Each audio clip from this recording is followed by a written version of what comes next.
دنیا کی عورتوں کے چکر میں پڑھ کے جوانی برباد کرے ہو؟ ارے چکر میں پڑنا ہے تو ذرا جنت کی عورتوں کے چکر میں پڑھو. اگر تیاری کرنا ہے تو جنت کی نعمتوں کے لیے کرو. دنیا کی عورتوں کے ساتھ دنیا کی لڑکی. ابھی میں پٹنہ گیا تھا, ایک سفر تھا میرے, ہمارے ایک دوست تھے ساتھ میں. پٹنہ کی مارکیٹ میں نے دیکھا ایک نقاب پوش لڑکی, برقع والی لڑکی غیر مسلم لڑکے کے ساتھ ٹہل رہی ہے. ہمارے ایک ساتھی تھے بنارس کے. میں نے کہا دیکھو بھائی یہ کیا ہو رہا ہے؟ بولے مولانا کوئی حیرت کی بات نہیں ہے. میں نے کہا کیوں؟ کہا یہ ٹائم پاس ہے. لڑکی کو بھی پتا ہے کہ میں ٹائم پاس کر رہی ہوں, لڑکے کو بھی پتا ہے میں ٹائم پاس کر رہا ہوں. دونوں سیریس نہیں ہیں, گھوم رہے ہیں. ایسا بھی ہوتا ہے کہ لڑکی ایک لڑکے کے ساتھ صبح گھوم رہی ہے, دوپہر میں دوسرے لڑکے کے ساتھ گھوم رہی ہے, شام کو تیسرے لڑکے کے ساتھ گھوم رہی ہے. یہ چل رہا ہے, ٹائم پاس ہو رہا ہے. یہ عورتیں ہیں دنیا کی, یہ لڑکیاں ہیں دنیا کی. اور جنت کی عورتیں کیسی ہوں گی؟ لم یتمسہن انس قبلہم ولا جان. جنت کی عورتیں اتنی پاک دامن ہوں گی, اتنی پاک صاف ہوں گی, ان کو کسی انسان نے کبھی ٹچ نہ کیا ہوگا, کبھی چھوا نہیں ہوگا. نہ انسان نے نہ جنات نے کبھی ٹچ نہیں کیا ہوگا. دنیا کی عورتیں, ان کے ساتھ بہت ساری گندگی بھی لگی ہوئی ہے. ظاہر ہے انسان کی باڈی ہے, انسان پیشاب بھی کرتا ہے, پاخانہ بھی کرتا ہے, ناک سے گندگی بھی نکلتی ہے, بلغم بھی نکلتا ہے. عورتوں کے ساتھ دنیا کے اور بھی مسئلے مسائل ہیں, لیکن جنت کی عورتوں کے ساتھ کوئی مسئلہ مسائل نہیں ہوگا. وَلَهُمْ فِيهَا أَزْوَاجٌ مُطَهَّرَةٌ. دنیا کی عورتوں کے ساتھ تو بہت سارے مسائل اور گندگیاں ہیں, لیکن جنت کی عورتیں بالکل پاک اور صاف ہوں گی. عبداللہ ابن عباس اس آیت کی تفسیر میں کہتے ہیں لا یحزن, جنت کی عورتوں کو پیریڈ نہیں آئے گا. ولا یحدثن, ان کو پیشاب و پاخانہ کی حاجت نہ ہوگی. ولا یتنخمن, ان کو تھوک اور بلغم کی گندگی نہیں ہوگی. پاک اور صاف عورتیں ہوں.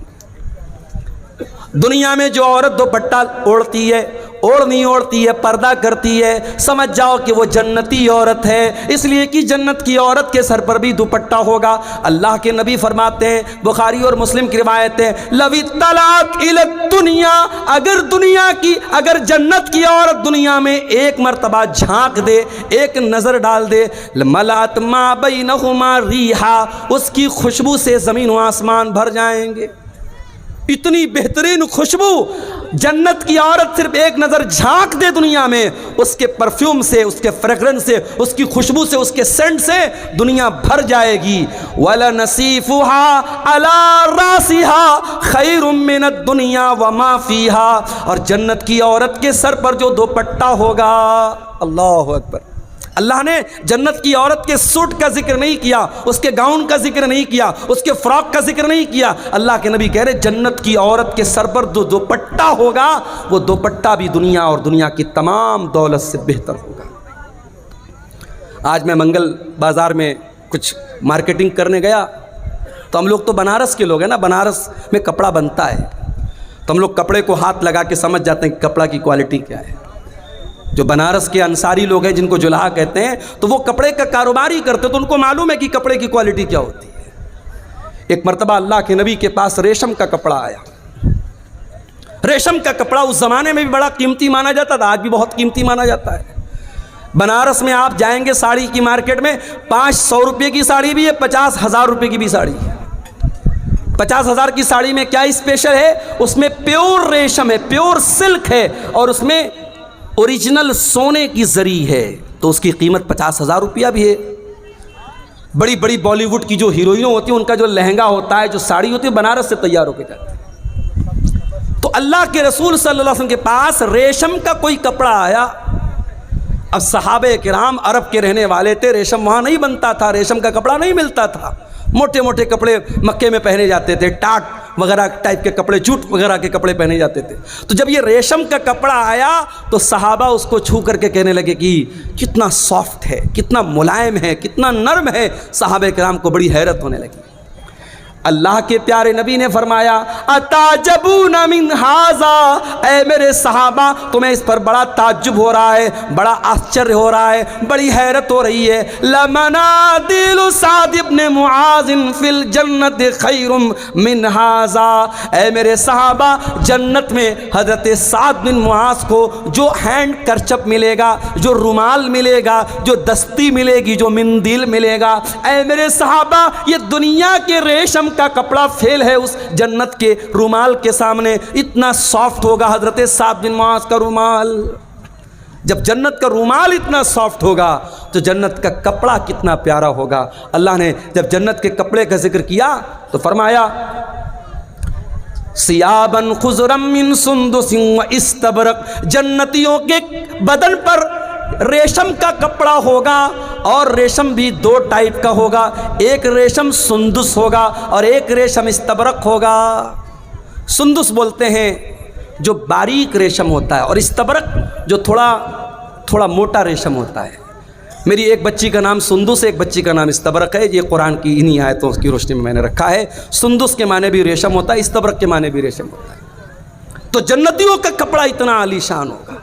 تم دنیا کے کپڑے پر مر رہی ہو میری بہنوں، تم اپنی الماری پہ کپڑے نہار رہی ہو، اپنے وارڈروب میں کپڑے نہار رہی ہو، اور اپنے میک اپ آئٹم کو دیکھ رہی ہو، اپنی جویلری باکس کو دیکھ رہی ہو۔ آؤ ذرا جنت کی جویلری تیار کرو، ذرا جنت کے کپڑے تیار کرو، ذرا جنت کے لیے اپنے آپ کو تیار کرو۔ دنیا کی زندگی کی کیا حقیقت ہے میرے بھائی؟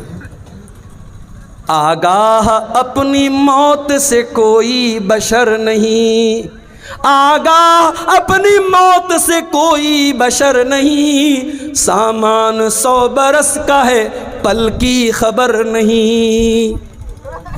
کتنی عورتوں کو میں نے دیکھا بڑے کپڑے اکٹھا کرتی تھیں، بڑی جویلری اکٹھا کرتی تھیں، مر گئی۔ آج ان کے کپڑے ان کی بیٹیاں لے کے جا رہی ہیں، ان کی بہویں لے کے جا رہی ہیں، ان کی پڑوس کی عورتیں لے کے جا رہی ہیں، ان کے رشتہ دار کی عورتیں لے کے جا رہی ہیں۔ آپ نہیں جانتے کپڑا آپ کا ہے کل کون پہنے گا، مکان آپ کا ہے کل کون رہے گا، نعمتیں آپ کی ہیں، دولت آپ کی ہیں، کل کون فائدہ اٹھائے گا۔ آگاہ اپنی موت سے کوئی بشر نہیں، سامان 100 برس کا ہے پل کی خبر۔ ہمارے بس میں تو نہیں ہے۔ ماں جب بچے کو جنم دیتی تو ماں کے بس میں تو نہیں کہ کالے بچے کو گورا بنا دے، لمبے کو ناٹا بنا دے، یہ تو اس کے بس میں نہیں ہے۔ لیکن رشتے کی عورتیں آتی ہیں رشتہ دیکھنے، کیا کہہ کے ریجیکٹ کرتی ہیں؟ لڑکی تو اچھی ہے، تھوڑی سی ناک چپٹی ہے، تھوڑا سا رنگ دبا ہوا ہے۔ اب وہ لڑکی جو بیچاری سج کر کے سنور کر کے آئی تھی، میک اپ کر کے آئی تھی، چائے لے کر کے آئی تھی رشتہ دیکھنے والی عورتوں کے سامنے، اور وہ جب ریجیکٹ کر دیتی ہیں تو یہ جو ریجیکٹ ہو جانے کا جو اثر ہے وہ لڑکی کے دماغ میں مایوسی پیدا کرتا ہے۔ بہت ساری لڑکیاں بیمار پڑ جاتی ہیں جب بار بار ان کا رشتہ لوگ دیکھنے آتے ہیں اور ریجیکٹ کر کے چلے جاتے ہیں۔ کچھ لڑکیاں ایسی بھی ہوتی ہیں بڑی پڑھی لکھی ہیں، دیندار ہیں، نمازی ہیں، پردہ کرنے والی ہیں، کردار کی اچھی ہیں، کیریکٹر کی اچھی ہیں، بس بیچاری تھوڑی سی سانولی ہیں۔ ان کا رشتہ جب بار بار ریجیکٹ ہوتا ہے تو ان کو تکلیف ہوتی ہے، ان کو درد ہوتا ہے کہ ہمیں کیوں ریجیکٹ کیا جا رہا ہے۔ بہت سارے کیس میں ایسا بھی ہوتا ہے رشتہ پسند آ جاتا ہے، شادی ہو جاتی ہے۔ تو انسان کا بچپن الگ تھا، بچپن کے بعد لڑکپن الگ تھا، لڑکپن کے بعد جوانی الگ ہے، اب جوانی کے بعد جب شادی ہوئی تب کی زندگی الگ ہے۔ شادی ہو گئی، بچے پیدا ہو گئے، اب کل تک اکیلا تھا، کوئی ذمہ داری سر پہ نہیں تھی، شادی ہو گئی تو بیوی کی ذمہ داری اس کے اوپر آ گئی۔ مارکیٹ جا رہا ہے تو اب اس کو بیوی کے میک اپ کا آئٹم بھی خریدنا ہے، کپڑا لینے جا رہا ہے تو بیوی کا سوٹ بھی لینا ہے، بیوی کا دوپٹہ بھی لینا ہے، بیوی کا جوتا چپل بھی اس کو لینا ہے۔ خرچے بڑھ گئے، ذمہ داری بڑھ گئی۔ پھر جب وہ صاحب اولاد ہو گیا اب زندگی تھوڑی سی اور چینج ہو گئی، بدل گئی. اب اسے ڈائپر بھی لینا ہے، اسے بیبی سوپ بھی لینا ہے، اسے بیبی کریم بھی لینا ہے، اسے بیبی پاؤڈر بھی لینا ہے، اسے بچے کا پالنا بھی لینا ہے، بچے کا جھولا بھی لینا ہے. اب زندگی میں خرچے بڑھ گئے، ذمہ داری بڑھ گئی. بچہ بڑا ہوا، اب بچے کا اسکول میں ایڈمیشن کرانے کا سردرد شروع ہو گیا. اسکول کا ایڈمیشن کرا دیا تو کتابیں بھی دلانی ہے، منتھلی فیس بھی بھرنا ہے، ٹیوشن کی فیس بھی بھرنا ہے. میرے پیارے ساتھیوں، اب زندگی میں ذمہ داری بڑھتی چلی جا رہی ہے. اور آگے بڑھو، اب بچے بڑے ہونے لگے، بیٹی بڑی ہونے لگی، بیٹا بڑا ہونے لگا. بیٹے کا کیریئر کیا بنے گا؟ بیٹا جاب کرے گا یا بزنس کرے گا؟ بیٹا بڑا ہو کر کے کیا کرے گا؟ اب یہ ٹینشن بھی اس کو پیدا ہو گئی. بیٹی بڑی ہو گئی تو بیٹی کی شادی کہاں کرنا ہے، کس سے کرنا ہے، کیسا رشتہ دیکھنا ہے، اب یہ ٹینشن اس کے اندر آ گئی. زندگی دن بدن ٹینشن پر ٹینشن دیتی چلی جا رہی. اسی لیے اللہ قرآن میں کہتا ہے لَقَدْ خَلَقْنَا الْإِنسَانَ فِي كَبَدٍ، ہم نے انسان کو اس طریقے سے پیدا کیا ہے. انسان زندگی بڑی اسٹرگل کرتا ہے، سنگھرش کرتا ہے، محنت کرتا ہے، کد و کاوش کرتا ہے. انسان کی زندگی میں دن بدن ٹینشن بڑھتی چلی جاتی ہے. زندگی ٹینشن کا نام ہے میرے بھائی. دنیا میں کوئی یہ کہتا ہے مجھے کوئی ٹینشن نہیں، جھوٹ بولتا ہے. وہ سب کو ٹینشن ہے. یہ الگ بات ہے کہ کوئی اپنی ٹینشن کو دل اور دماغ پہ لے کے پریشان رہتا ہے اور کوئی مست مولا زندگی گزارتا ہے. ایک جملہ بولتے ہیں نا کہ ٹینشن لینا نہیں چاہیے، ٹینشن دے دینا چاہیے. ٹینشن لینے سے کیا فائدہ ہے؟ ٹینشن لینے سے، دماغ خراب کرنے سے ٹینشن ختم تو نہیں ہو جائے گی، مسئلہ حل تو نہیں ہو جائے گا. اس سے بہتر ہے مسکراؤ، ہنسو، ٹینشن آئے گی دیکھا جائے گا. کچھ لوگوں کی لائف اسٹائل ایسی ہوتی ہے. تو زندگی کے یہ الگ الگ چرن ہیں، الگ الگ اسٹیج ہیں، الگ الگ دور ہیں. اب جو آیت کریمہ میں نے آپ کے سامنے پڑھی ہے خطبہ مسنونہ کے بعد، یہ سورہ حدید کی آیت نمبر 20 ہے، آیت نمبر 20 ہے. اس آیت میں اللہ تعالیٰ نے ایک آیت میں انسان کے جیون میں جتنے چرن آتے ہیں، اب بنگلہ میں اس کو کیا بولتے ہیں مجھے نہیں معلوم، ہندی میں چرن بولتے ہیں، انگلش میں اسٹیج بولتے ہیں، اسٹیجز. انسان کی زندگی میں جتنے اسٹیجز آتے ہیں، جتنے چرن آتے ہیں، جتنے دور آتے ہیں، ایک آیت میں اللہ تعالیٰ نے وہ سارے دور بھی بیان کر دیے اور پھر دنیا کی حقیقت بھی اللہ نے بیان کر دی اور ہمیں کس کی تیاری کرنا چاہیے اللہ نے یہ بھی بیان کر دی. اس ایک آیت کو سمجھ لیا آپ نے تو آج کی تقریر آپ کو سمجھ میں آ جائے گی انشاءاللہ. قرآن کا 27واں پارہ سورہ حدید کی آیت نمبر 20. اعلموا انما الحیات الدنیا لعب ولہو وزینۃ وتفاخر بینکم. ایک بات بولوں، یوٹیوب پر جاؤ اور سرچ کرو صوفی عبد الرشید. یہ افریقہ کے قاری ہیں، کیا نام ہے؟ صوفی عبد الرشید. بالکل افریقن کیسے ہوتے ہیں؟ گورے تو نہیں، کالے ہی ہوتے ہیں. یہ کالے ہیں، افریقہ کے ہیں، کالے ہیں. اللہ اکبر، کیا قرآن پڑھتے ہیں. کبھی رات میں ایئر فون لگا کے صوفی عبد الرشید کی کوئی تلاوت سنو، یہی آیت جو میں پڑھ رہا ہوں یہ ان کی آواز میں سنو، اللہ کی قسم کھا کے کہتا ہوں میوزک بھول جاؤ گے. یہ جو میوزک سن کر کے سکون ملتا ہے نا، یہ دل کے مردہ ہونے کی علامت ہے. یہ اس بات کی نشانی، یہ سنکیت ہے کہ تمہارا دل مردہ ہو چکا ہے، تمہارے دل میں قرآن کی محبت ختم ہو چکی ہے. تمہیں میوزک سے سکون ملتا ہے؟ اللہ قرآن میں کہتا ہے لا بذکر اللہ تطمئن القلوب. میرے ایمان والے بندوں کے دلوں کو اللہ کے ذکر سے سکون ملتا ہے، قرآن سے سکون ملتا ہے. صحابہ کرام قرآن کو پڑھا کرتے تھے، قرآن کو سنا کرتے تھے. ہمارے پیارے نبی قرآن کو پڑھا کرتے تھے، قرآن کو سنا کرتے تھے. ہمارا نوجوان آج گانا سن رہا ہے. میں جلسے میں آ رہا تھا، راستے میں کئی نوجوانوں کو دیکھا موبائل پر بیٹھ کر کے ریلز دیکھ رہے ہیں، گانے دیکھ رہے ہیں. لڑکوں کا بھی یہی حال ہے، لڑکیوں کا بھی یہی حال ہے. آج آپ کے یوٹیوب کی ہسٹری پر جا کے دیکھا جائے، گانے زیادہ ملیں گے، میوزک زیادہ ملے گا، فلمیں زیادہ ملیں گی. او لوگو آؤ ذرا رب کے قرآن کو کسی اچھے قاری کی آواز میں تم سن تو لو. اللہ کی قسم تم میوزک بھول جاؤ گے، تم گانے بھول جاؤ گے. اعلموا انما الحیات الدنیا لعب ولہو وزینہ. اللہ فرما رہا ہے اے میرے بندو، یہ دنیا کی زندگی تو کھیل ہے، وَلَہْوٌ تماشا ہے، وَزِینَةٌ اور زینت ہے، آکرشن ہے، ایٹریکشن ہے. بچہ چھوٹا ہے، کھیل کا دور ہے. بچہ تھوڑا بڑا ہوا، 8 سال کا ہوا، 10 سال کا ہوا، وَلَہْوٌ اب تماشا دیکھنے لگا، اب ٹی وی دیکھنے لگا، موبائل دیکھنے لگا، یوٹیوب دیکھنے لگا، ویڈیو دیکھنے لگا.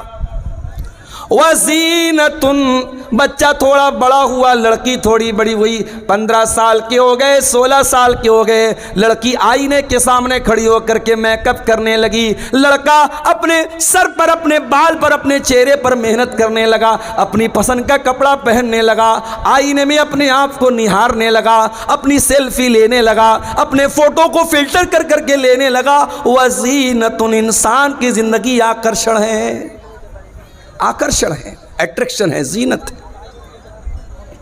وَتَفَاخُرٌ بَيْنَكُمْ شادی ہو گئی، بزنس کرنے لگا. میرے پڑوسی نے 1 لاکھ کی پراپرٹی خریدی، میں 10 لاکھ کی خرید کے دکھاؤں گا. میرے دوست نے سرکاری نوکری حاصل کر لی، میں بھی محنت کر کے سرکاری نوکری حاصل کروں گا. 1 لاکھ روپیہ اس کی سیلری ہے، میں 2 لاکھ روپیہ مہینہ کما کر کے دکھاؤں گا. وَتَفَاخُرٌ بَيْنَكُمْ میرے بندو پھر وہ دور تمہاری زندگی میں آتا ہے، تم ایک دوسرے کے اوپر فخر کرتے ہو، ایک دوسرے کے اوپر غرور کرتے ہو، گھمنڈ کرتے ہو، ایک دوسرے سے اپنے آپ کو بڑا سمجھتے ہو. اس کے بعد آخری دور آیا، انسان بوڑھا ہو گیا، اس کے پوتے پوتیاں ہو گئے، اس کے نواسے نواسیاں ہو گئے. اب بیٹھ کر کے فخر کرتا ہے، اتنے میرے بیٹے، اتنے میرے پوتے، اتنے میرے ناتی، اتنی میری نتنی، اتنے میرے نواسے، اتنے میری نواسی، اتنی میری زمین، اتنی میری جائیداد. وَتَكَاثُرٌ فِي الْأَمْوَالِ وَالْأَوْلَادِ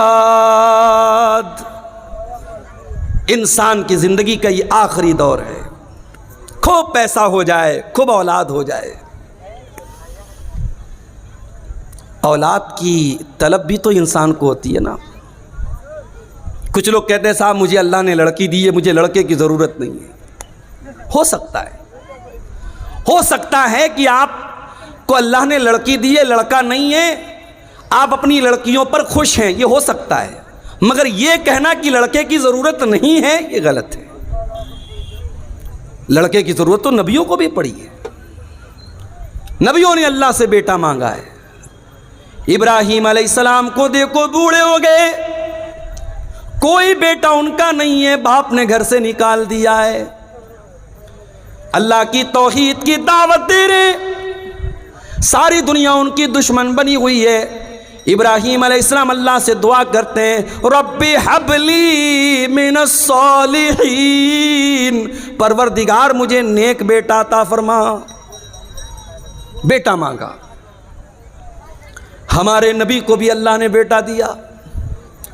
یہ الگ بات ہے جو بیٹا پیدا ہوا. قاسم پیدا ہوئے، بچپن میں انتقال کر گئے. عبداللہ پیدا ہوئے، بچپن میں انتقال کر گئے. تیسرا بچہ پیدا ہوا حضرت ماریا کے پیٹ سے.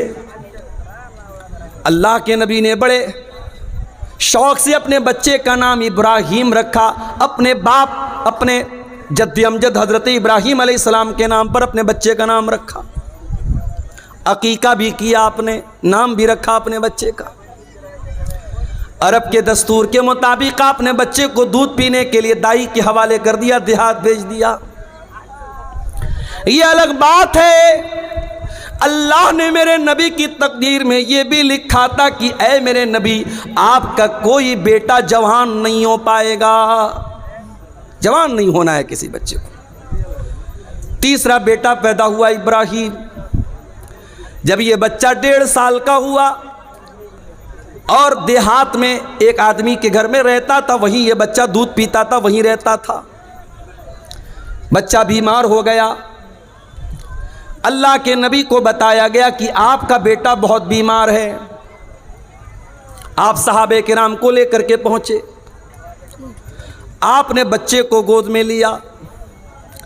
آپ اللہ کے نبی ہیں، آخری نبی ہیں، آپ سے مضبوط کلیجہ کس کا ہو سکتا ہے، آپ سے مضبوط دل کس کا ہو سکتا ہے؟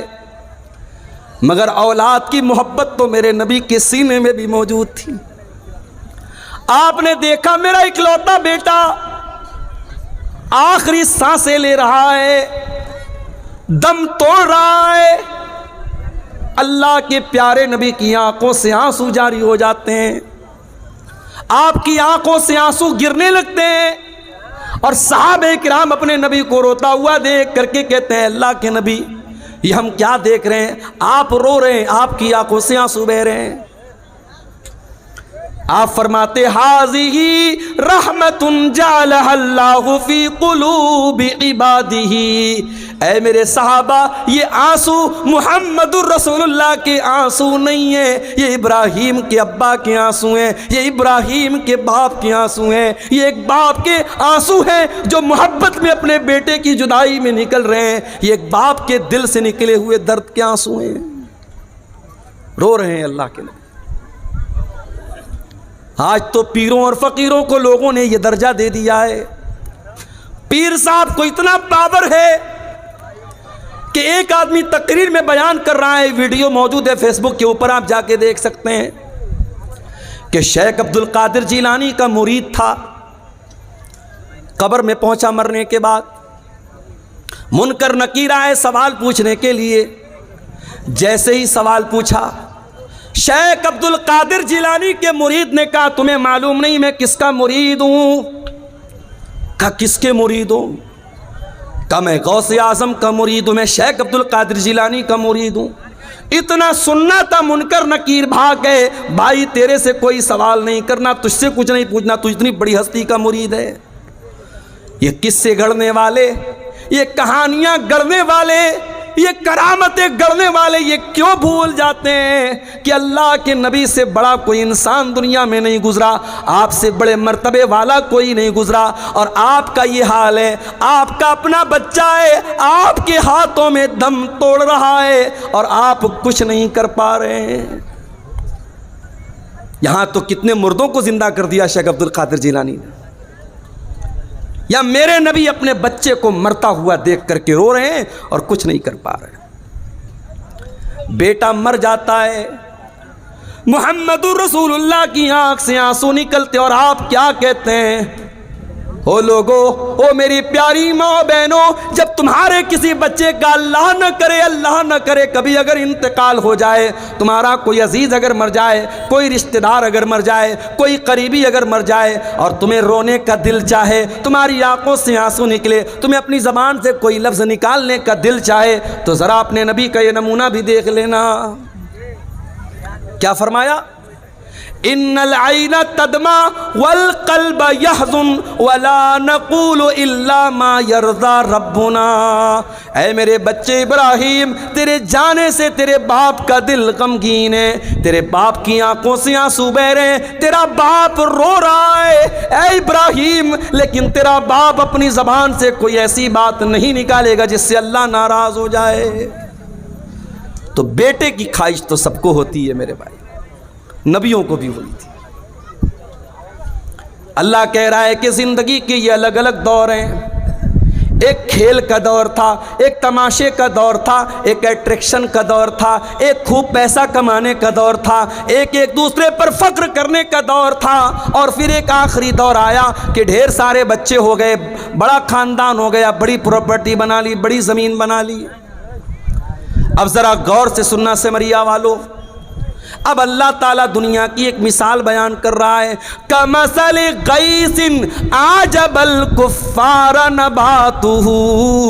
میرے بندو، دنیا کی مثال اللہ بیان کر رہا ہے جیسے بارش ہوتی ہے۔ جب بارش ہوتی ہے تو سب سے زیادہ کون خوش ہوتا ہے؟ کسان خوش ہوتا ہے، کسان خوش ہوتا ہے۔ بارش نہ ہو کسان خودکشی کر لیتا ہے، اور بارش صحیح سمے سے ہو جائے کسان خوش ہو جاتا ہے۔ بارش ہو رہی ہے، اب کھیتی لہلہانے لگی، ہری بھری ہو گئی۔ اللہ فرماتا ہے میرے بندوں، میں دنیا کی مثال دے رہا ہوں۔ بارش ہوئی، کھیتی ہری بھری ہو گئی، ثم یہی جو تم نے دھان کا کھیت لگایا، تم نے مکئی کا کھیت لگایا، تم نے گیہوں کا کھیت لگایا، ایک ٹائم ایسا آیا یہ ہری بھری جو کھیتی تھی یہ پیلی ہو گئی، پک گئی، تیار ہو گئی۔ گیہوں تیار ہو گیا، دھان تیار ہو گیا، مکئی تیار ہو گئی۔ ثم یہیج فتراہ مصفرا، کل تک جو پودے ہرے ہرے تھے آج پیلے پیلے ہو گئے، آج پک کر کے تیار ہو گئے۔ ثم یکون حطاما، پیچھے کون لوگ بات کر رہے ہیں؟ ایک دم ان کو ہٹاؤ یہاں سے، پہلے اتنی تمیز نہیں، اسٹیج کے پاس مائک کے پاس بیٹھ کے بات کر رہے ہیں۔ ثم یکون حطاما، پھر یہ کھیتی جب پک کر کے تیار ہو گئی اس کو کاٹ دیا گیا۔ کوئی کھیتی اپنے کھیت میں کٹ کر کے اس کو چھوڑا نہیں جاتا، کاٹ دیا جاتا ہے جب تیار ہو جاتی ہے۔ ابھی میرے پاس جے نگرہ کوئی جگہ ہے، جے نگر یا جے نگرہ اسی کٹیہار میں، وہاں کے لوگ میرے پاس آئے، نومبر میں ٹائم مانگ رہے تھے۔ میں نے کہا بھائی دسمبر میں لے لو۔ بولے نہیں مولوی صاحب، ابھی مکئی کٹی ہے، اب دسمبر میں جب آپ مانگ رہے ٹائم دے رہے ہیں تو اس ٹائم پھر ہماری دوبارہ کھیتی لگ جائے گی، ہم نہیں دے سکتے۔ کھیتی کا سمے ہوتا، میں کسان نہیں ہوں، میں کھیتی نہیں کرتا ہوں، لیکن کھیتی کرنے والوں کے ساتھ رہتے ہوئے اتنا جان گیا ہوں کہ کھیتی کرنے کا ایک ٹائم ہے، کھیتی کاٹنے کا ایک ٹائم ہے۔ کھیتی تیار تو پھر اس کو کوئی روکتا نہیں، کھیتی کو کاٹ لیا جاتا ہے۔ اللہ فرماتا ہے ثم یکون حطاما، پھر کھیتی کو کاٹ لیا جاتا ہے۔ اے میرے بندو، تمہاری دنیا کی زندگی بھی ایسی ہی ہے۔ تمہاری جوانی جب ہوتی ہے تم ہرے بھرے ہوتے ہو، پھر بڑھاپا آتا ہے، 40 سال کے ہو گئے، 50 سال کے ہو گئے، اب تم پک چکے ہو، پیلے پڑ چکے ہو۔ کبھی دیکھا ہے آپ نے بالی ووڈ کی بڑی بڑی ہیروئنیں جو ایک کروڑ کتنے کروڑ روپے لیتی ہیں فلموں کے، جب ان کی جوانی ڈھل جاتی ہے، ان کے بال سفید ہو جاتے ہیں، پھر ان کو کوئی نہیں پوچھتا ہے۔ عمر ختم ہو گئی، اٹریکشن ختم، سوندریہ ختم، بیوٹی ختم۔ انسان جب بوڑھا ہونے لگتا ہے اس کے جسم کی فٹنس ختم ہونے لگتی ہے۔ کوئی لاکھوں میں ہزاروں میں کوئی ایک ہوتا ہے جو بہت زیادہ کسرت کرتا ہو، بہت زیادہ جم جاتا ہو، بہت زیادہ اپنی غذا پہ دھیان دیتا ہو، تو وہ بھی 50 سال تک 55 سال تک اپنے آپ کو مینٹین رکھے گا۔ پھر اس کے بعد تو اس پر بھی بڑھاپا آنا ہے نا بھائی۔ بڑھاپے کی کوئی دوا نہیں ہے، بڑھاپے کا کوئی علاج نہیں ہے۔ اللہ فرماتا ہے میرے بندو تم کل تک ہرے بھرے تھے، آج بڑھاپا آ گیا، پک گئے۔ ثم یکون حطاما، اور جس طریقے سے کھیتی جب پک جائے تو کھیتی کو کاٹ لیا جاتا ہے۔ اے میرے بندو، ایک دن ایسا آئے گا، موت کا فرشتہ آئے گا اور تمہیں کاٹ ڈالے گا، تمہیں ختم کر دے گا۔ اسی گاؤں کے ایک صاحب نے بتایا 2 سال کا بچہ تالاب میں ڈوب کر کے انتقال کر جاتا ہے، ماں باپ صبر کرنے کے سوا کچھ نہیں کر پاتے۔ اسی کٹیہار کے ایک بھائی نے بتایا ان کے والد راستے سے جا رہے تھے، بائک سے ایکسیڈنٹ ہوتا ہے، والد صاحب آن دا اسپاٹ انتقال کر جاتے ہیں۔ کتنے حادثے اپنی آنکھوں سے ہم دیکھتے ہیں۔ کتنے جوانوں کے جنازے اپنے ہاتھوں سے ہم اٹھاتے ہیں. مرنے والے بچے بھی ہوتے ہیں, مرنے والے جوان بھی ہوتے ہیں, مرنے والے بوڑھے بھی ہوتے ہیں. موت کا فرشتہ کبھی یہ دیکھ کے نہیں آتا کہ آپ کی عمر ہو گئی کہ نہیں. موت کا فرشتہ اللہ کے حکم سے آتا ہے. ثم یکون حطاما, ایک دن تم کو کٹ جانا ہے, مر جانا ہے, دنیا سے چلے جانا ہے. کب تک رہنا ہے نہیں پتا. 40 سال بھی رہ سکتے ہو, 50 سال بھی رہ سکتے ہو سکتا ہے کہ کل کی صبح کا سورج بھی تم نہ دیکھ پاؤ. میرے بندو, یہ دنیا کی زندگی ختم ہو جائے گی. وَفِي الْآخِرَةِ عَذَابٌ شَدِيدٌ وَمَغْفِرَةٌ مِّنَ اللَّهِ وَرِضْوَانٌ. اور جب اللہ تعالیٰ کے پاس جاؤ گے تو وہاں دو راستہ ہے. ایک طرف اللہ کا عذاب ہے, ایک طرف جہنم کی آگ ہے, اور دوسری طرف اللہ تعالیٰ کی نعمت ہے, اللہ کی جنت ہے, اللہ کی رضا ہے. اب تم طے کر لو تم کو جنت میں جانا ہے کہ جہنم میں جانا ہے.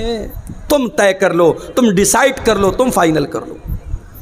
وَمَا الْحَيَاةُ الدُّنْيَا إِلَّا مَتَاعُ الْغُرُورِ. اور یہ دنیا کی زندگی جس پر تم اتنا فخر کرتے ہو, اتنا ناز کرتے ہو, جس دنیا کی زندگی کے لیے تم کتنا حرام کام کرتے ہو, کتنا ناجائز کام کرتے ہو, یہ دنیا تو دھوکے کا سامان ہے. دنیا تو دھوکا ہے, دھوکا. بڑے بڑے بادشاہوں نے جب محل بنایا تو کیا یہ سوچ کے بنایا کہ میں مر جاؤں گا؟ نہیں. فرعون اتنا بڑا بادشاہ, موسیٰ علیہ السلام بات کرنے کے لیے آئے تو فرعون کہہ رہے چپ, تو بات مت کر. تو اس سے میں کیوں بات کروں, تو ہے کون؟ موسیٰ علیہ السلام نے کہا میں اللہ کا رسول ہوں. کہاں کہہ رہے جاؤ, تم رسول بن گئے؟ میں جانتا نہیں کیا تم کو, میرے محل میں تم پلے بڑے ہو, میں جانتا ہوں. تو ڈھنگ سے بات نہیں کر سکتے ہو, تم کیا نبی بنو گے؟ فرعون نے حضرت موسیٰ کا مذاق اڑایا, کیونکہ موسیٰ علیہ السلام بچپن میں ایک آگ کی چنگاری سے ان کی زبان کٹ گئی تھی, اس لیے ان کی زبان میں لڑکھڑاہٹ تھی. اللہ کی قدرت دیکھو, جس پیغمبر کی زبان میں لڑکھڑاہٹ ہے اس پیغمبر کو اللہ تعالی آسمان پہاڑ پہ بلاتا ہے, کوہ طور پہ بلاتا ہے, اور اس پیغمبر سے اللہ کلام کرتا ہے, بات چیت کرتا ہے. اور جب موسیٰ علیہ السلام سے اللہ تعالیٰ نے کلام کیا تو موسیٰ علیہ السلام دعا کرتے ہیں رب اشرح لی صدری ویسر لی امری واحلل عقدۃ من لسانی یفقہوا قولی. پروردگار میرے سینے کو میرے لیے کھول دے, میرے معاملے کو میرے لیے آسان بنا دے, اور اے اللہ میری زبان کی لکنت کو دور کر دے, میری زبان کی گرے کو دور کر دے, میری زبان کی لڑکھڑاہٹ کو دور کر دے. یفقہوا قولی, تاکہ لوگ میری بات کو سمجھ سکیں. تو فرعون نے مذاق اڑایا, کہا ارے جاؤ تم کیا بات کرو گے. اللہ کا مذاق اڑایا, موسیٰ علیہ السلام کا مذاق اڑایا. کہا کہ اے موسیٰ میں اتنا بڑا بادشاہ ہوں, ہذہ الانہار تجری من تحتی, یہ بڑی بڑی ندیاں, یہ دریائے نیل, یہ دریائے قلزم, یہ بڑی بڑی ندیاں, یہ بڑے بڑے دریا میرے محل کے نیچے سے جاتے ہیں. ان دریاؤں کا میں مالک ہوں, ان ندیوں کا میں مالک ہوں. اللہ نے کہا اچھا تو تجھے اپنی طاقت پہ بڑا ناز ہے, اپنی بادشاہت پہ بڑا ناز ہے, اپنی ندیوں پہ بڑا ناز ہے, آ میں تجھے تیرا انجام چکھاتا ہوں. موسیٰ علیہ السلام جانے لگے, پیچھے فرعون پیچھا کر رہا ہے. موسیٰ علیہ السلام ایمان والے لوگوں کو لے کر کے جا رہے ہیں. سامنے دریا آ جاتا ہے. موسیٰ علیہ السلام کے ساتھی کہتے ہیں اِنَّا لَمُدْرَكُونَ, اے موسیٰ اب تو ہم اریسٹ ہو جائیں گے, گرفتار ہو جائیں گے, پکڑ لیے جائیں گے. سامنے پانی ہے اور پیچھے فرعون کا لشکر ہے. ابھی حالات آپ دیکھ رہے ہیں ملک کے, کیا ہو رہا ہے, ظلم کی کتنی انتہا ہو رہی ہے. ظلم کرنے والے کل تک جب عوام سے ان کا تعلق تھا تب تک ہم انصاف کی عدالتوں میں جا کر کے انصاف کے لیے ہم دروازے کھٹکھٹا سکتے تھے, مگر جب ظلم کا کوڑا انصاف کرنے والوں کے ہاتھ میں آ جائے, حکومت کرنے والوں کے ہاتھ میں آ جائے اور جو ظالم ہے وہی منصف بن جائے تو پھر مظلوم فریاد کرے تو بھی کس سے کرے، مظلوم جائے تو کس کے پاس جائے؟ دنگا کرنے والا، فساد کرنے والا کون؟ ساری دنیا کو معلوم ہے۔ کس کے جلوس میں ماں بہن کی گالیاں دی گئی، ویڈیو موجود ہے، زمانہ شاہد ہے۔ مگر آج ہندوستان کی تاریخ لکھنے والا لکھے گا کہ ظلم کی تاریخ کیسے لکھی جا رہی تھی، کس طریقے سے مظلوموں کے گھر گرائے جا رہے تھے، کس طریقے سے مظلوموں کے بچوں اور عورتوں پر ظلم کیا جا رہا تھا۔ یاد رکھو میرے بھائیوں، اللہ کا قانون یاد رکھو، اللہ کی سنت یاد رکھو۔ اللہ اپنی دھرتی پر کبھی ظالموں کو برقرار نہیں رکھتا، ظالموں کی حکومت کو برقرار نہیں رکھتا۔ اللہ نے اس دھرتی پر مشرک اور کفر کرنے والوں کی حکومتوں کو برقرار رکھا ہے، مگر ظالم کو اللہ نے جڑ سے اکھاڑ کے پھینک دیا ہے۔ ہر ظالم اپنا انجام یاد رکھے۔ عربی میں کہاوت ہے لکل فرعون موسیٰ، ہر فرعون کے لیے اللہ تعالیٰ نے کسی موسیٰ کو تیار کر کے رکھا ہے۔ موسیٰ علیہ السلام جا رہے ہیں، پیچھے فرعون ہے، سامنے پانی ہے۔ قوم کے لوگ کہتے ہیں Musa we will be arrested, we will be captured, ہم تو پکڑ لیے جائیں گے، گرفتار ہو جائیں گے۔ موسیٰ علیہ السلام کہتے ہیں اے میری قوم کے لوگوں، ڈرنے کی ضرورت نہیں ہے، ان معی ربی سیہدین، میرا رب میرے ساتھ ہے، میرا رب ضرور کوئی نہ کوئی راستہ نکالے گا۔ یہ جو ایمان تھا موسیٰ علیہ السلام کے دل میں، اے بھارت کے مسلمانوں، اے ہندوستان کے مسلمانوں، یہ ایمان اپنے دل میں پیدا کرو۔ تم اللہ اکبر کی صدا دینے والے ہو، تم لا الہ الا اللہ کا کلمہ پڑھنے والے ہو، تمہارا ایمان حکومتوں پر نہیں ہے، تمہارا ایمان سیاسی پارٹیوں پر نہیں ہے۔ ان سیاسی پارٹیوں نے کل بھی استعمال کیا تھا، آج بھی تمہیں استعمال کر رہے ہیں اور آئندہ بھی کرتے رہیں گے۔ تم ایمان لائے ہو رب واحد کی ذات پر، اس اللہ کی ذات پر اپنے ایمان کو مضبوط کرو، اس اللہ سے اپنے تعلق کو جوڑ دو میرے بھائی۔ موسیٰ علیہ السلام نے کہا میرا رب میرے ساتھ ہے، وہ ضرور کوئی نہ کوئی راستہ نکالے گا۔ ابھی اتنا کہا تھا موسیٰ علیہ السلام نے کہ قرآن کہتا ہے فَأَوْحَيْنَا إِلَى مُوسَىٰ أَنِ اضْرِب بِّعَصَاكَ الْبَحْرَ، ہم نے موسیٰ کو حکم دیا کہ اپنی لاٹھی کو پانی کے اوپر جا کے مار دو۔ سامنے ندی ہے، دریا ہے، دریا کی گہرائی کتنی ہو سکتی ہے آپ اندازہ نہیں لگا سکتے۔ دریائے قلزم بہت بڑی ندی ہے، وہ ندی سامنے تھی۔ حضرت موسیٰ گئے اور لاٹھی کو جا کر کے پانی پر مارا۔ جیسے ہی لاٹھی کو پانی پر مارا ہے، ابھی میں ممبئی گیا تھا ایک ہفتہ پہلے، ممبئی میں ایک برج ہے، اس کو اٹل سیتو بولتے ہیں، اٹل سیتو 22 کلومیٹر کا برج ہے، سمندر کے اندر بنا ہے۔ اللہ اکبر، 1-2 کلومیٹر نہیں، 22 کلومیٹرز، 22 کلومیٹر کا برج کہاں بنا ہے؟ سمندر کے اندر بنا ہے۔ انسان کو اللہ اگر اتنا دماغ دے سکتا ہے کہ انسان سمندر میں برج بنا سکتا ہے، وہی 22 کلومیٹر لمبا، تو وہ اللہ جس نے انسان کو اتنا مائنڈ دیا ہے، اتنا دماغ دیا ہے، اس اللہ کے لیے کون سی بات ناممکن ہے میرے بھائی؟ موسیٰ علیہ السلام نے لاٹھی کو مارا، نہ کوئی انجینئر آیا، نہ کوئی نقشہ بنا، نہ کوئی پلر کھڑا ہوا، بیچ میں راستہ بن گیا۔ پانی، ایک طرف کا پانی ادھر رک گیا، ایک طرف کا پانی ادھر رک گیا، اور بیچ میں راستہ بن گیا۔ اب موسیٰ علیہ السلام اپنے ساتھیوں کو لے کے چل پڑے۔ ذرا امیجن کرو، تصور کرو، دونوں طرف پانی رکا ہوا ہے اور موسیٰ علیہ السلام بیچ میں جا رہے ہیں اپنے ساتھیوں کے ساتھ۔ فرعون نے دیکھا موسیٰ جا رہے ہیں، ان کے ساتھ ایمان والے جا رہے ہیں، اور پانی بیچ میں رکا ہوا ہے، بیچ میں راستہ بنا ہوا ہے۔ فرعون نے اپنے لشکر سے کہا چلو تم بھی اسی راستے پر چلو۔ فرعون بھی چل پڑا، فرعون کا لشکر بھی چل پڑا۔ موسیٰ علیہ السلام اور ایمان والے ندی کو پار کر گئے۔ جب اس پار چلے گئے، اللہ نے پانی کو ملا دیا، پانی کو ملا دیا اللہ نے، اور جیسے ہی پانی کو ملا دیا فرعون ڈوب گیا، فرعون کے تمام لشکر کے لوگ ڈوب گئے۔ جب فرعون ڈوبنے لگا تو کہتا ہے آمنت بالذی آمنت بہ بنو اسرائیل، اے اللہ میں تیرے اوپر ایمان لاتا ہوں، میں توبہ کر رہا ہوں، اے اللہ میں اس اللہ کے اوپر ایمان لاتا ہوں جس پر بنی اسرائیل ایمان رکھتے ہیں۔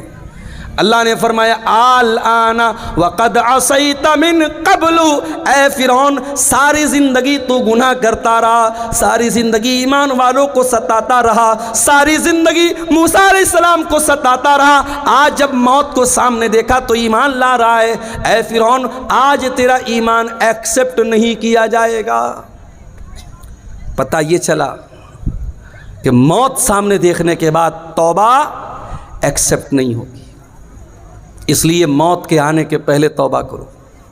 جتنا دان کرنا ہے، جتنا نیکی کا کام کرنا ہے، موت دیکھنے کے پہلے کر لو، موت دیکھنے کے بعد توبہ کرو گے توبہ قبول نہیں ہوگی۔ کبھی کسی مرنے والے کو دیکھا ہے؟ مرنے والے کی آنکھیں اٹھ جاتی ہیں، وہ جب موت کے فرشتے کو دیکھتا ہے نا وہ کانپ جاتا ہے، اس کی آنکھیں پتھرا جاتی ہیں۔ موت جب سامنے آ جائے، ہم جب کسی کو مرتے ہوئے دیکھتے نا تو اس کی بولی بند ہو جاتی ہے، اس کی بات چیت بند ہو جاتی ہے، یعنی اب اس نے موت کو دیکھ لیا، اب توبہ کرے گا تو توبہ کا کوئی مطلب نہیں ہے۔ تو موت کو دیکھنے کے پہلے توبہ کرو۔ فرعون بھی موت کو دیکھ کر کے توبہ کر، اللہ نے کہا تیری توبہ قبول نہیں ہوگی۔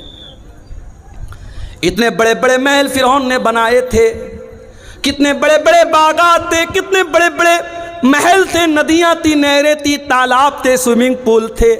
اللہ فرماتا ہے کم ترکو من جنات وعیون وزروع ومقام کریم ونعمت کانوا فیہا فاکہین کذالک وأورثناہا قوما آخرین۔ فرعون کے پاس کتنے بڑے بڑے باغات تھے، محل تھے، کتنے عیش و آرام سے رہا کرتا تھا، آج اس کے محل میں کوئی اور رہ رہا ہے، اس کے باغ کا پھل کوئی اور کھا رہا ہے، اس کی نہر کا پانی کوئی اور پی رہا ہے۔ فما بکت علیہم السماء والارض وما كانوا منذرین۔ آج فرعون مر گیا، نہ آسمان رو رہا ہے نہ زمین رو رہی ہے، کوئی رونے والا بھی نہیں، کوئی آنسو بہانے والا بھی نہیں ہے۔ ایسی موت ہوئی کوئی آنسو بہانے والا بھی نہیں۔ تو ایسی موت مت مرو میرے بھائی، مرنا تو سب کو ہے، یہ زمین، یہ جائیداد، یہ پراپرٹی سب یہیں رہ جائے گی، اس دنیا کی کوئی حقیقت نہیں ہے۔ وَمَا الْحَيَاةُ الدُّنْيَا إِلَّا مَتَاعُ الْغُرُورِ، یہ دنیا دھوکے کا سامان ہے، بہت دھوکے باز ہے دنیا۔ انسان گناہ کرتا ہے، اسے لذت ملتی ہے، اسے مزہ آتا ہے، موبائل پر گندا ویڈیو دیکھا مزہ آیا، کسی لڑکی کو چھیڑ دیا مزہ آیا، شراب کے 2-4 پیگ لگا لیے مزہ آیا، زنا کر لیا مزہ آیا، مگر 10 منٹ کے بعد، 1 گھنٹے کے بعد، 1 دن کے بعد گناہ کا یہ خمار اترے گا، تب احساس ہوگا میں نے کیا کر دیا، میں نے کیا کر دیا، میں نے کس کو ناراض کر دیا، میں نے یہ کیا کر دیا، احساس ہوگا میرے بھائی۔ اگر دل میں ایمان ہے گناہ کے بعد ایک نہ ایک بار احساس ہوگا، گناہ کے اندر لذت ہے، گناہ کے اندر مزہ ہے، مگر گناہ انسان کو برباد کر دیتا ہے۔ اس دنیا کے چکر میں پڑ کے تم گناہ کر رہے ہو۔ ایک بہت بڑے بادشاہ گزرے، ان کا نام تھا ہارون رشید۔ ہارون رشید ایک مسلمان بادشاہ تھے، خلیفہ تھے، ان کے دور میں ایک بہت اللہ کے نیک بندے تھے، ان کا نام تھا ابن سماک۔ ہارون رشید ایک مرتبہ ابن سماک سے ملنے کے لیے گئے۔ اے ابن سماک، آپ بہت بڑے عالم دین ہیں، میں آپ کے پاس آیا ہوں، آپ سے مسئلہ مسائل نہیں پوچھنا ہے، میں آپ سے بس یہ پوچھنا چاہتا ہوں کہ کچھ نصیحت کر دیجئے، کوئی پیغام مجھے دے دیجئے، کوئی میسج دے دیجئے، کوئی سندیش دے دیجئے، کوئی نصیحت دے دیجئے۔ ابن سماک نے کہا اے امیر المومنین، سپوز کر لیجئے، تصور کر لیجئے کہ آپ ایک صحرا میں جا رہے ہیں، ایک ریگستان میں جا رہے ہیں، کھانا ختم ہو گیا، پانی ختم ہو گیا، آپ کو بڑی زور کی پیاس لگ گئی اور دور دور تک پانی نہیں مل رہا ہے۔ آپ جیسے جیسے آگے بڑھ رہے ہیں آپ کا گلا سوکھ کر کے کانٹا ہو رہا ہے اور پیاس سے آپ کا برا حال ہو رہا ہے۔ اتنے میں ایک آدمی آتا ہے اور اس کے پاس 1 پیالہ پانی ہے۔ اس نے کہا اے خلیفہ، میں آپ کو 1 پیالہ پانی دینے کو تیار ہوں، شرط یہ ہے کہ آپ اپنی آدھی بادشاہت مجھے دے دیں۔ تو اے بادشاہ سلامت، اے امیر المومنین، کیا آپ اپنی بادشاہت کو بچائیں گے یا اس کو بادشاہت دے کر کے پانی لے لیں گے؟ ہارون رشید نے تھوڑی دیر سوچا، کہا کہ اے ابن سماک، میں بادشاہت دے دوں گا، پانی لے لوں گا، کیونکہ جان بچانا ضروری ہے، میری جان جا رہی ہے پیاس کے مارے، میں آدھی بادشاہت دے دوں گا اور پانی لے لوں گا۔ ابن سماک نے کہا، اے بادشاہ سلامت، اب سپوز کر لو وہ پانی آپ نے پی لیا، اب وہ پانی آپ کی باڈی میں جا کر کے اٹک گیا، اب آپ کو زور کی پیشاب لگ گئی، لیکن پیشاب کے راستے سے پیشاب نہیں نکل پا رہا ہے، آپ بے حال ہو گئے، آپ کو اپنی زندگی خطرے میں نظر آنے لگی، آپ پیشاب کے رک جانے سے آپ پریشان ہیں۔ اتنے میں ایک دوسرا آدمی آتا ہے اور وہ کہتا ہے، اے امیر المومنین، آپ کو میں ایسی دوا دے دوں گا کہ آپ کا پیشاب نکل آئے گا، آپ ریلیکس فیل کریں گے، آپ کا درد ختم ہو جائے گا، شرط یہ ہے کہ آپ اپنی باقی آدھی بادشاہت مجھے دے دیں۔ تو اے بادشاہ سلامت، کیا آپ اپنی جان بچائیں گے یا اس کو اپنی بادشاہت دے دیں گے؟ ہارون رشید نے کہا کہ میں اپنی آدھی بادشاہت دے دوں گا اور اس سے وہ دوا لے لوں گا تاکہ میرا پیشاب ہو جائے، میری تکلیف دور ہو جائے، میری جان بچ جائے۔ ابن سماک نے کہا، بس اے ہارون رشید، فانظر یا امیر المومنین الی ملکی کا حاضت طویل والعریض، اے بادشاہ سلامت، اتنی لمبی چوڑی آپ کی بادشاہت ہے، لا تساوی شربتن و بولتن، اتنی بڑی بادشاہت کی کیا حیثیت ہے کہ پیشاب کے چند قطرے اور پانی کے چند قطروں کی ویلو آپ کی ساری حکومت کے برابر ہے۔ اے بادشاہ سلامت، کبھی اس حکومت پر ناز نہ کرنا، کبھی غرور نہ کرنا، اگر وقت پڑ گیا تو پانی کے چند قطروں کے برابر آپ کی بادشاہت ہے اور پیشاب کے چند قطروں کے برابر آپ کی بادشاہت ہے۔ میرے بھائیوں، یہ ہے دنیا کی حقیقت، دنیا کے پیچھے مت مرو میرے بھائیوں۔ ہر جمعہ کے دن آپ سنتے ہیں امام صاحب سورہ اعلیٰ کی تلاوت کرتے ہیں، بل تؤثرون الحیات الدنیا والآخرۃ خیر وابقی، میرے بندو تم دنیا کی زندگی کو ترجیح دیتے ہو، تم دنیا کی زندگی کو اوپر رکھتے ہو، جبکہ آخرت کی زندگی زیادہ بہتر اور زیادہ باقی رہنے والی ہے، تمہیں تو آخرت کی تیاری کرنا چاہیے۔ اب سوال پیدا ہوتا ہے کہ کیا ہم دنیا میں نہ رہیں، دنیا کا حق ادا نہ کریں، بیوی کا حق ادا نہ کریں، بچوں کا حق ادا نہ کریں؟ نہیں، یہ اسلام کی تعلیم نہیں ہے۔ ہمیں دنیا میں رہنا ہے، ہمیں بیوی کا حق بھی ادا کرنا ہے، ہمیں بچوں کا حق بھی ادا کرنا ہے، ہمیں ماں باپ کا حق بھی ادا کرنا ہے، لیکن ہمیں دل نہیں لگانا ہے دنیا سے۔ جگہ جی لگانے کی دنیا نہیں ہے، یہ عبرت کی جا ہے، تماشا نہیں ہے۔ دل لگاؤ تو جنت سے لگاؤ، دل لگاؤ تو آخرت سے لگاؤ، دنیا دل لگانے کا ٹھکانہ نہیں ہے۔ دنیا میں کیسے رہنا ہے؟ اللہ کے پیارے نبی عبداللہ ابن عمر کا کندھا پکڑ کر کے کہتے ہیں، کن فی الدنیا کانک غریب، اے عبداللہ دنیا میں ایسے زندگی گزارو جیسے پردیسی زندگی گزارتا ہے۔ بہار کے بہت سارے لوگ بمبئی میں رہتے ہیں، بمبئی میں دنگا ہو جاتا ہے، فساد ہو جاتا ہے، تو بمبئی میں جو بہار کا رہنے والا، یو پی کا رہنے والا، بنگال کا رہنے والا آدمی ہے، وہ ڈر جاتا ہے کہ یار میرا تو یہاں کوئی نہیں ہے، یہ تو پردیس ہے، میرا گاؤں نہیں ہے، میرا علاقہ نہیں ہے، میرا کیا ہوگا؟ وہ رہتا ہے بمبئی میں، کماتا ہے بمبئی میں، کھاتا ہے بمبئی میں، مگر اسے اپنا اصل وطن یاد رہتا ہے، وہ کٹیہار کے فلاں گاؤں کا رہنے والا ہے، وہ گاؤں سے یاد رہتا ہے۔ اللہ کے نبی فرماتے ہیں، تم دنیا میں اس طریقے سے زندگی گزارو جیسے کوئی اجنبی، کوئی پردیسی زندگی گزارتا ہے، او عابر السبیل، یا ایسے زندگی گزارو جیسے کوئی مسافر زندگی گزارتا ہے۔ مجھے کل کٹیہار سے نکلنا ہے، انٹر سٹی پکڑنا ہے، انٹر سٹی پٹنہ جا رہی ہے، راستے میں بیگو سرائے بھی آ رہا ہے، راستے میں مانسی بھی آ رہا ہے، راستے میں مہیش کھنڈ بھی آ رہا ہے، راستے میں برونی بھی آ رہا ہے، مجھے بھوک لگے گی میں اتر کر کے چپس لے لوں گا, میں بسکٹ لے لوں گا, میں نمکین لے لوں گا, مگر مجھے معلوم ہے مجھے پٹنہ تک جانا ہے, میری منزل پٹنہ ہے, میری منزل بنارس ہے, میں جا کر کے ٹھہروں گا اپنی منزل پر, میں جا کر کے رکوں گا اپنی منزل پر, میں بیچ کے اسٹیشنوں سے فائدہ تو اٹھا سکتا ہوں مگر میرا ٹارگٹ میری منزل ہوگی, میرا مقصد میری منزل ہوگی. اللہ کے نبی کہہ رہے ہیں دنیا میں ایسے زندگی گزارو جیسے مسافر زندگی گزارتا ہے. اور صحابہ کرام ہماری طرح رات میں 2-2 3-3 بجے تک تقریر نہیں سنتے تھے. نبی نے اتنی حدیث بیان کی, عبداللہ ابن عمر نے سن لیا. اب عبداللہ ابن عمر خود کہتے ہیں او لوگو کان کھول کر کے سن لو, اذا اصبحت فلا تنتظر المساء, جب صبح ہو جائے تو شام کا ویٹ نہ کرو, شام کی پرتیکشا نہ کرو, شام کا انتظار نہ کرو, شام ہو جائے تو صبح کا انتظار نہ کرو.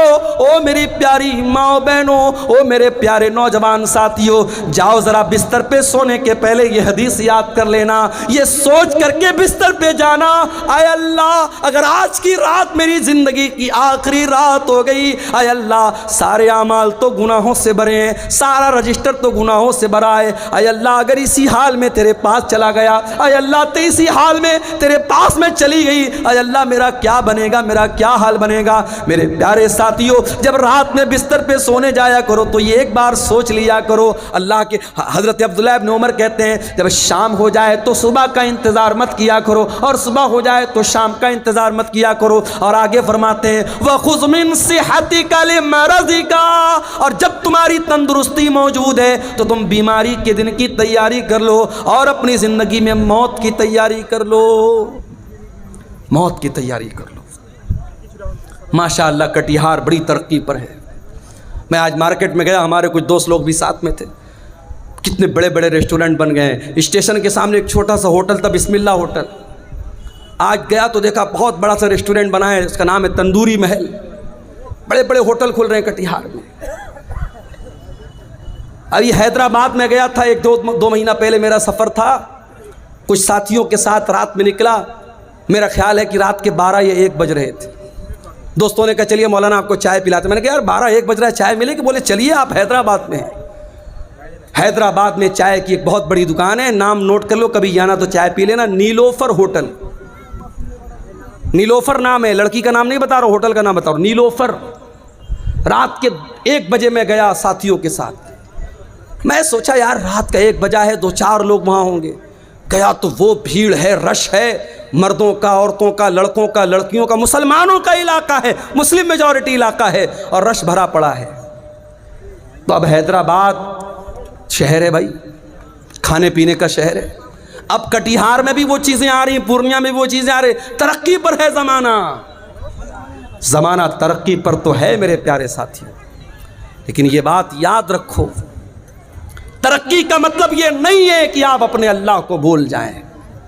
4 پیسے آ گئے, اسٹینڈرڈ بن گئے گھر میں, اسٹینڈرڈ پن آ گیا, اس کا مطلب یہ نہیں کہ آپ کے گھر کی عورتیں پردہ کرنا بند کر دیں.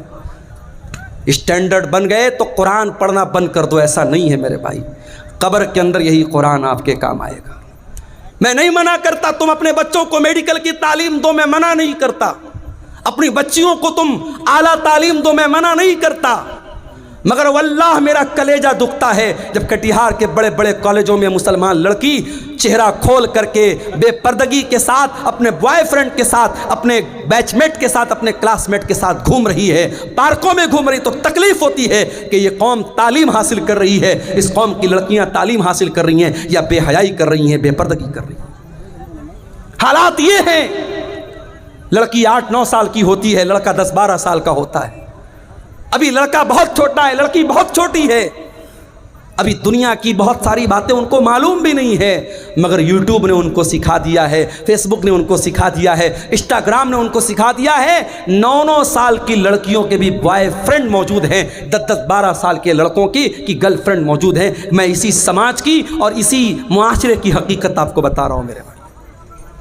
واللہ میرے پیارے نوجوان ساتھیوں, میری بہنوں, دنیا کی یہ تعلیم آپ حاصل کیجئے, مگر اکبر الہ آبادی کا وہ شعر میں آپ کو سناتا ہوں. تم شوق سے کالج میں پڑھو, چرخ پہ جھولو, جائز ہے غباروں میں اڑو چرخ پہ جھولو، بس ایک سخن بند ہے عاجز کا رہے یاد، اللہ کو اور اپنی حقیقت کو نہ بھولو۔ آپ کتنے بڑے کالج میں بھی پڑھ لیجئے، لیکن آپ کو یہ نہیں بھولنا ہے کہ آپ مسلمان ہیں۔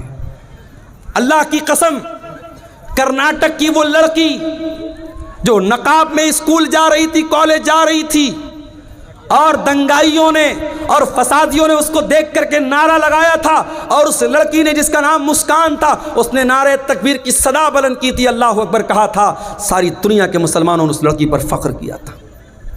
اور آج بھی بڑے بڑے کالجوں میں جو لڑکی نقاب میں رہتی ہے، اپنی حیا سے سمجھوتا نہیں کرتی، اپنے پردے سے سمجھوتا نہیں کرتی، وہ پرائم منسٹر سے بھی ڈگری لینے جاتی ہے تو نقاب میں جاتی ہے۔ ایسی لڑکیوں پر ہمیں فخر ہے میرے بھائیوں، ایسی بہنوں پر ہمیں فخر ہے۔ تعلیم حاصل کرو، مگر قرآن کی بھی تعلیم حاصل کرو۔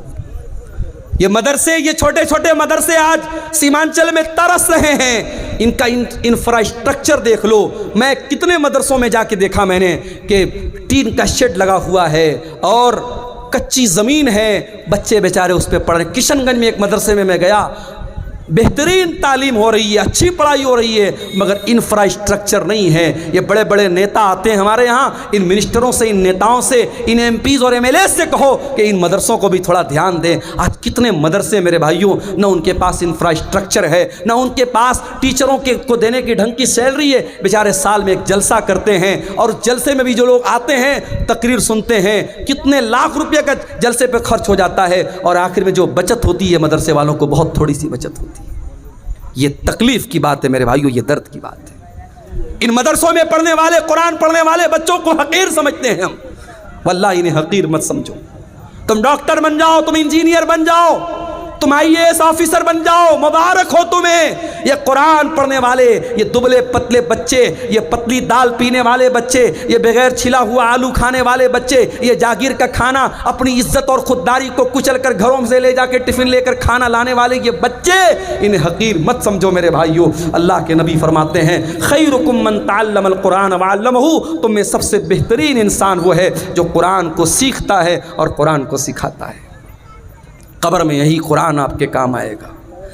قبر میں منکر نکیر آئیں گے، پوچھیں گے من ربک، تیرا رب کون ہے؟ تو کہے گا میں انٹر پڑھ کے آیا ہوں، میں گریجویشن کر کے آیا ہوں، میں نے BCA کیا، میں نے MCA کیا، میں نے نیٹ نکالا، میں نے فلاں ایگزام پاس کیا۔ فرشتہ پوچھے گا من نبیوں کا، تیرے نبی کون ہے؟ ما دینوں کا، تیرا دین کیا ہے؟ اگر آپ نے دنیا کی ساری تعلیم حاصل کی ہے، اگر آپ نے رب کا قرآن نہیں پڑھا ہے، اگر آپ نے محمد رسول اللہ کی حدیثوں کو نہیں پڑھا ہے، قرآن و سنت کو نہیں پڑھا ہے، آپ منکر نکیر کے سوال کا جواب نہیں دے پائیں گے۔ اس سوال کا جواب اگر چاہیے تو قرآن پڑھنا پڑے گا، حدیثوں کو پڑھنا پڑے گا۔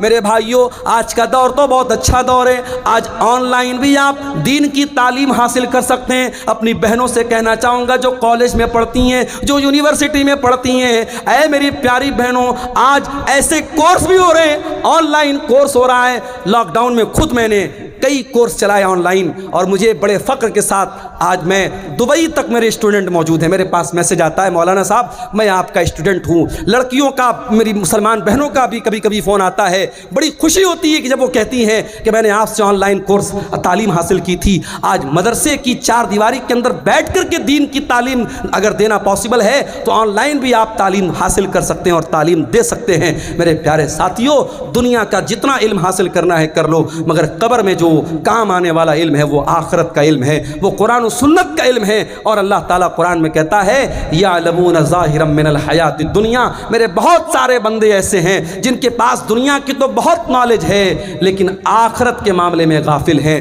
کہیں ایسا نہ ہو میرے بھائیوں، دنیا کی ڈگریاں تو ہمارے پاس ہوں، دنیا کا علم تو ہمارے پاس ہو، مگر آخرت کے معاملے میں ہم زیرو ہوں، آخرت کی ہمیں کوئی نالج نہ ہو۔ امام حسن بصری کہتے ہیں کہ کچھ لوگ اتنے ماہر ہوتے ہیں، اتنے قابل ہوتے ہیں کہ اپنے انگلی کے ناخن پہ رکھ کے بتا دیتے ہیں کہ دینار کا وزن کتنا ہے۔ اتنے ماہر ہوتے ہیں، اپنے دنیا کے معاملے میں اتنے قابل ہوتے ہیں، لیکن 2 رکعت نماز پڑھنے کا طریقہ ان کو نہیں آتا۔ اسی کٹیہار میں مجھے یاد ہے، نماز پڑھنے کے لیے بیٹھا، پیچھے سے ایک آدمی آتا ہے، اس کو کسی نے بتایا کہ عبدالغفار صاحب نماز پڑھ رہے ہیں، جاؤ ان کے ساتھ پڑھ لو۔ نماز ختم ہو چکی تھی، میں بعد میں آیا تھا، میں اپنی الگ نماز پڑھ رہا تھا۔ اب وہ آدمی آیا تو اس کو یہ بھی پتہ نہیں کہ دائیں کھڑا ہونا ہے کہ بائیں کھڑا ہونا ہے، یہ بھی نہیں معلوم۔ کتنے علاقوں میں جاتا ہوں، میں مسافر ہوں، ظہر کی نماز کا ٹائم ہے، مسجد کے امام صاحب نے کہا مولانا صاحب آپ نماز پڑھا دیجیے۔ میں کہتا ہوں بھائی میں مسافر ہوں، رہنے دیجیے۔ نہیں مولانا آپ آئے، آپ پڑھا دیجیے۔ میں اعلان بھی کر دیتا ہوں کہ میں مسافر ہوں، میں 2 رکعت پڑھوں گا، آپ لوگ پوری کر لیجیے گا۔ اس کے باوجود بہت سارے لوگ سلام پھیر دیتے ہیں اور پھر تاکنے لگتے ہیں، اور پھر ان کو سمجھ میں آتا ہے باقی لوگ 2 رکعت پڑھ، تو وہ بھی جلدی جلدی اٹھ کے پڑھنے لگتے ہیں۔ معلومات نہیں ہے میرے بھائی، جبکہ ہر جلسے میں جا رہے ہیں، ہر تقریر سن رہے ہیں، اتنی تقریریں سیمانچل میں ہو رہی ہیں، مگر دین کی جو تعلیم ہے میرے بھائیوں، جو قرآن کا درس ہے، جو نماز کا طریقہ ہے، جو عقیدے کی موٹی موٹی باتیں ہیں، وہ آج میں گاؤں گاؤں جاتا ہوں تو میں دیکھتا ہوں وہ چیزیں بھی ہمیں نہیں معلوم ہیں۔ ہم بڑے فخر کے ساتھ پورے انڈیا میں ہم بیان کرتے ہیں کہ یہ شیرشاہ آبادی یہ قوم ہے، جو سیمانچل کے اندر یہ قوم ہے، اور 90% یہ قوم اہل حدیث قوم ہے، مگر آج شیرشاہ آبادیوں میں بھی تعویذ پہنا جا رہا ہے۔ آج شیرشاہ آبادیوں میں بھی بعض بستیوں میں قبر پرستی شروع ہو گئی ہے، تعویذ اور گنڈا شروع ہو گیا ہے، حرام قسم کی جھاڑ پھونک شروع ہو چکی ہے۔ کیوں؟ کیونکہ عقیدہ مضبوط نہیں ہے، توحید مضبوط نہیں ہے، دین کا علم نہیں ہے۔ میرے پیارے ساتھیوں، دین کا علم حاصل کرو، دین کا علم ہی آپ کو قیامت کے دن بھی کام آئے گا اور قبر میں بھی کام آئے گا۔ میں منع نہیں کرتا، آپ دنیا کی ترقی حاصل کیجئے، دنیا کو کامیاب بنائیے، مگر قرآن ہمیں جو دعا سکھاتا ہے، ربنا آتنا فی الدنیا حسنہ وفی الآخرۃ حسنۃ وقنا عذاب النار۔ اے اللہ تو دنیا کی بھی بھلائی ہم کو عطا فرما دے اور آخرت کی بھلائی بھی ہم کو عطا فرما دے، اور جہنم کی آگ سے ہم کو بچا لے۔ دنیا میں آپ ترقی کریں، اسلام کو کوئی اعتراض نہیں ہے، مگر دنیا کی 50 سال کی زندگی میں آپ ترقی کر لیں، پیسہ کما لیں، نام کما لیں، اس سے امپورٹنٹ بات یہ ہے، اس سے اہم بات یہ ہے کہ جو پرماننٹ لائف ہے، جو فار ایور ہے، جو ہمیشہ رہنے والی زندگی ہے، میرے بھائیوں اس زندگی کے لیے آپ نے کیا تیاری کی ہے، اس پر آپ محنت کیجئے۔ اللہ کے نبی صلی اللہ علیہ وسلم ایک دعا کیا کرتے تھے، بڑی پیاری دعا ہے، میں آپ کو بتا رہا ہوں، اگر آپ کو یاد کرنا ہے، دعا کی ایک پتلی سی کتاب آتی ہے، نام نوٹ کر لیجئے، حصن المسلم۔ یہ کتاب آپ کو کہیں بھی مل جائے گی، اگر موبائل آپ کے پاس موجود ہے، اس کے پلے اسٹور میں جا کے آپ ٹائپ کیجئے حصن المسلم، تو یہ کتاب وہاں پر بھی آپ کو مل جائے گی۔ اللہ کے نبی بڑی پیاری دعا کرتے تھے، اللہم اصلح لی دینی الذی ہوا عصمت امری واصلح لی آخرتی التی واصلح لی دنیایا التی فیہا معاشی۔ اے اللہ میرے دین کو صحیح کر دے، میرے دین کی اصلاح کر دے، کیونکہ دین ہی میرے معاملے کی بنیاد ہے، اور اے اللہ میری دنیا کو بھی تو اچھا کر دے، کیونکہ مجھے زندگی دنیا میں گزارنا ہے۔ وَأَصْلِحْ لِي آخِرَتِي الَّتِي إِلَيْهَا مَعَادِي، اور اے اللہ میری آخرت کو بھی تو درست کر دے، کیونکہ مرنے کے بعد مجھے لوٹ کر کے آخرت کی طرف جانا ہے۔ وَاجْعَلِ الْحَيَاةَ زِيَادَةً لِي فِي كُلِّ خَيْرٍ، اور اے اللہ میری زندگی کو ایسا بنا دے کہ زندگی میں ہر آنے والا دن پیچھے والے دن سے بہتر ہو، ہر دن کوئی نیا نیکی کا کام کروں، کوئی اچھا کام کروں۔ اسی کٹیہار کے علاقے کے لوگوں نے مجھے بتایا کہ پر ہیڈ وہ 10 روپیہ کلیکشن کر رہے ہیں۔ 10 روپے کی آج کے زمانے میں کوئی ویلیو نہیں، لوگ پان کھا جاتے ہیں 10 روپے کا۔ پریوار میں اگر 5 لوگ ہیں، 6 لوگ ہیں، 10 روپیہ وہ سب سے کلیکشن کر رہے ہیں پورے گاؤں سے، اور اس طریقے سے 1 سال لوگوں نے کلیکشن کیا ہے۔ گاؤں کا نام مجھے یاد نہیں ہے، اس گاؤں کے لوگوں نے مجھے بتایا، ابھی شام کو مجھ سے ملاقات ہوئی تھی، کہ ہر مہینے 40,000 50,000 روپیہ کلیکشن کر رہے ہیں، اور 1.5 سال میں انہوں نے 16-17 لاکھ روپے اکٹھا کر لیا ہے۔ ایک بڑا فنڈ ہو گیا ہے، مسجد کا کوئی مسئلہ آ جائے، قبرستان کا کوئی مسئلہ آ جائے، 10 روپیہ کوئی بھاری بھی نہیں پڑنے والا، ہر ہفتہ وہ وصول رہے ہیں، اور پوری ٹرانسپیرنسی کے ساتھ، پوری پاردرشتا کے ساتھ باقاعدہ ایک گروپ بنایا ہے، واٹس ایپ پر باقاعدہ میسج میں ہر ہفتہ بتا دیتے ہیں اتنا کلیکشن ہوا، اتنا اماؤنٹ آیا ہے۔ میرے پیارے ساتھیوں، یہ مدرسے جو آپ کے گاؤں گاؤں میں مکتب چل رہے ہیں، یہ سال میں جلسہ کر کے چھوٹے چھوٹے بچوں کو آٹو پر بٹھا کے جو بھیک مانگتے ہیں ہم، اس سے تو بہتر ہے اس طریقے کی کوئی ہم شکل نکالیں کہ 10 روپیہ بھی اگر ہم ہر پریوار کے ہر ممبر سے لیں اور ایک بڑی رقم اکٹھا ہو جائے، ہے ہم اچھی سیلری دیں اور اچھے علماء کو اور اچھے ٹیچروں کو ہم رکھیں, ہماری قوم کے بچے قرآن و حدیث پڑھیں. یہ مجھے بڑا اچھا لگا, یہ کرنے کا کام لگا جو آپ کے سیمانچل میں یہ کام کیا جا سکتا ہے. مجھے تکلیف ہوتی ہے میرے بھائیوں, آج اپنے کھانے پر پہننے پر, مجھے اسی شیرشاہ وادی سماج کے لوگوں نے بتایا کہ آج شیرشاہ وادیوں میں ایسے بھی گاؤں ہیں جہاں شادیوں میں ڈی جے بج رہا ہے. مسلمان آدمی کی شادی ہے, اہل حدیث کی شادی ہے, شیرشاہ وادی کی شادی ہے, اور شادی میں ڈی جے بج رہا ہے.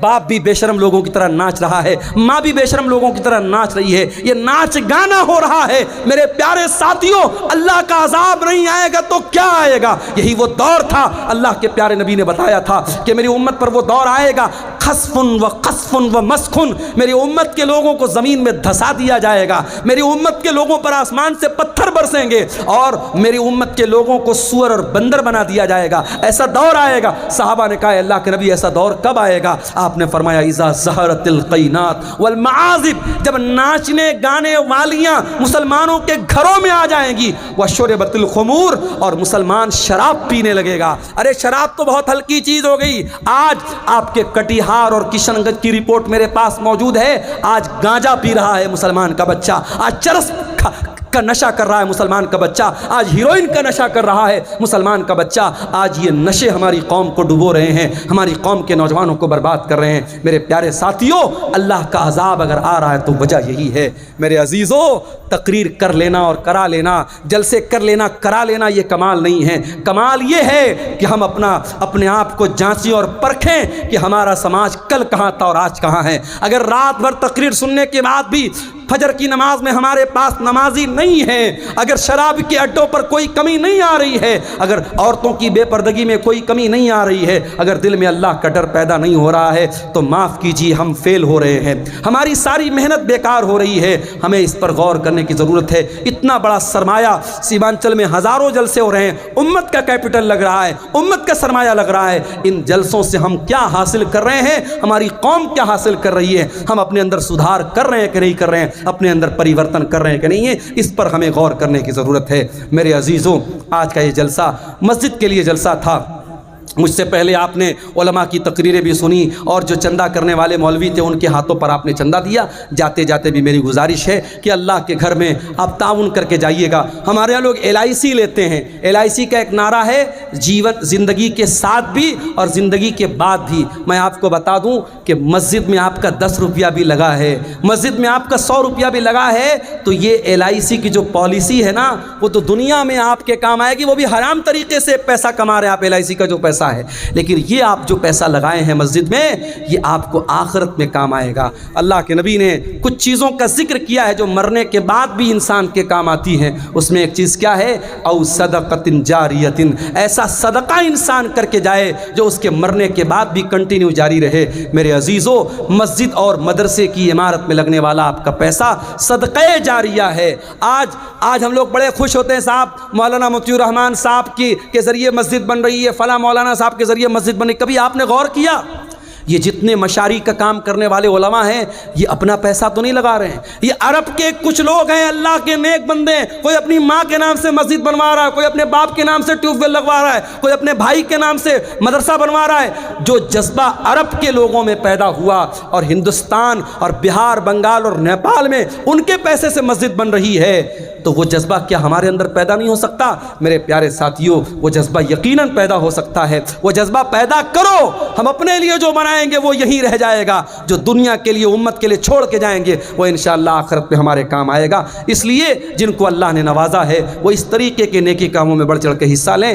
دنیا کی حقیقت کے موضوع پر یہ چند باتیں آپ کے سامنے میں نے رکھی ہیں. اللہ سے اس دعا کے ساتھ رب العالمین ہمیں دنیا کے ساتھ ساتھ آخرت کی تیاری کرنے کی توفیق عطا فرمائے. رب العالمین ہمیں جنت میں لے جانے والا عمل کرنے کی توفیق عطا فرمائے. رب العالمین ہمیں صحیح معنوں میں جنتی بنا دے. رب العالمین ہمیں سے جو بیمار ہیں ان کو شفائے کامل عاجل عطا فرمائے. جو روزی روٹی سے پریشان ہیں اللہ ان کے کاروبار میں برکت نصیب فرمائے. اللہ جب تک ہمیں دنیا میں زندہ رکھے اسلام پر زندہ رکھے, اور ہم سب کا خاتمہ ایمان پر ہو. آمین. وآخر دعوانا الحمد للہ رب العالمین. والسلام علیکم.